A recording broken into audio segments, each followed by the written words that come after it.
Zmajeva krila u epizodi. Novi drugari. Veliki pozdrav ljudi i dobrodošli u novi video. Kao što vidite po samom naslovu, danas pričamo o jednom praistorijskom serijalu koji se emitovao još od perioda kanala D, a reč je o Zmajevim krilima. Kontam da 99% vas zapravo nikada nije ni skontalo da je ovaj serijal zapravo anime, jer po mnogo čemu vuče na neku drugu produkciju. No nebitno, suština ove priče jeste ta da je ovo zapravo anime, verovali ili ne. Ali on je sam sebe sahranio od trenutka publishovanja. Zašto? Zato što je kreator rešio da ovaj serijal objavi na proleće 98. Što je definitivno bila fatalna greška, jer tada su izašli mnogo popularni naslovi kao što su Cowboy Bebop, Trigun, Yu-Gi-Oh! Initial D First Stage.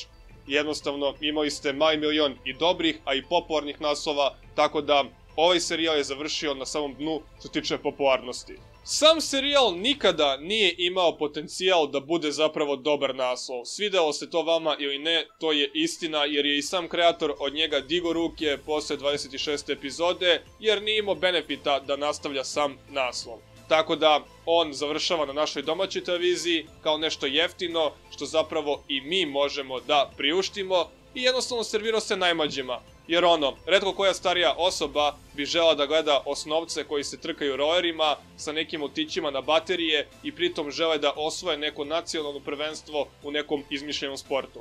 Sve je to dovelo do toga da je zapravo najveći uspeh ovog serijala taj da se emitovao na francuskoj, srpskoj i poljskoj televiziji. Definitivno nije nešto wow, čime bi se jedan anime recimo pohvalio, ali kada saberemo utiske o kakvom serijalu se radi, to je sasvim okej. Znam da će mnogi od vas sada biti u fazonu pa mnogo pljuješ ovaj serijal, ja samo se trudim da u ovim nekim analizama, pregledima, šta god, bude maksimalno objektivan, ali ne poričem da je recimo u periodu našeg detinjstva ovo bilo nešto wow i da je svako dete ludelo za ovim. Okej, sada sam malo slagao, mislim gotivio sam baš dosta sam serijal kada sam bio klinac, ali ne tu priču oko rolera. Znači roleri su mi oduvek bili antipatični, jer kad god sam ih probao, keva su sebi molila da mi je zdravstvena knjižica overena, jer znala je kako će se završiti ta priča kada se uzme u obzir ja i roleri. Ono što definitivno mogu pohvaliti jeste ta animacija koja nije toliko loša zapravo ako uzmemo u obzir da je nastao 98. godine. Što se tiče samog serijala,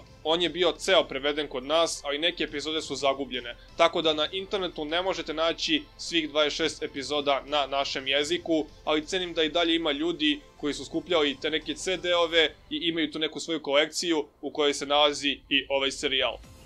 Moja vam je preporuka ta da ako recimo želite gledate ovaj serijal ponovo, gledate recimo na engleskom jeziku, jer tamo su veće šanse da imate sve epizode recimo na jednom mestu i jednostavno same konverzacije nisu nešto preterano kompleksne, tako da možete sve lepo razumeti i sa nekim osnovnim poznavanjem engleskog jezika. Ali ako želite recimo nešto više pročitate o samom serijalu, verujte mi nećete naći niti jedan pregled, niti bilo šta slično, jer na Google čak ne možete nađete ni sliku u nekoj većoj rezoluciji, jer ljudi ne žele da se trude oko nečega što ne dobija pažnju.